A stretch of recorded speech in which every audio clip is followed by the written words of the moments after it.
बिस्मिल्लाहिर्रहमानिर्रहीम। नाज़रीन, आज का हमारा टॉपिक है नवाज़दा बच्चों में फीडिंग के हवाले से। नवाज़दा बच्चों को फीडिंग कौन सी करवानी चाहिए।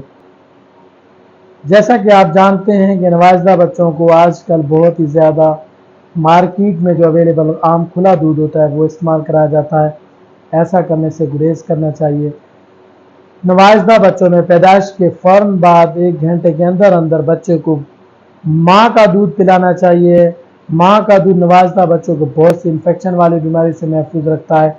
बच्चे को इब्तदाई 6 माह तक सिर्फ और सिर्फ माँ का दूध पिलाना चाहिए, जो बच्चे की सेहत के लिए बहुत ही इफेक्टिव और ज़रूरी है, जो बच्चे को बहुत सी इन्फेक्शन वाली बीमारी से महफूज रखता है, जो बच्चे की सेहत के लिए बड़ा इफेक्टिव है। बच्चे की ग्रोथ इससे बड़ी तेज़ी से होती है, बच्चे एक्टिव रहते हैं, बच्चे की हड्डियाँ मजबूत होती हैं। जितना मुमकिन हो सके नवाज़दा बच्चों को मदर फीड करवाने पर जोर दें। ये बच्चे की सेहत के लिए बहुत ही अच्छा है, ज़रूरी है।